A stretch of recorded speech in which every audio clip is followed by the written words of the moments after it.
అనురాధ, సుహాసిని, నాని ఎలా ఉన్నారు?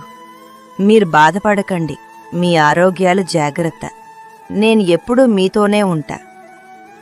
ఏమయ్యా, ఎలా ఉన్నావు? ఆరోగ్యం జాగ్రత్త. నేను పైనుంచి చూస్తూనే ఉన్నా. నితిన్, కేతకి, విసు, పండు అందరూ బాగా చదువుకోండి. మౌనిక, బాగున్నావా?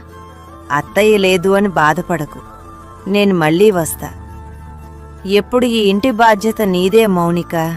అందరూ నీవాళ్లే. నీతో నేను ఉన్నా. నరసింహ, సతీష్ బాగున్నారా బాబూ? మా పిల్లల్ని బాగా చూసుకోండి. నేనందరితో ఉన్నా. ఇక సెలవు.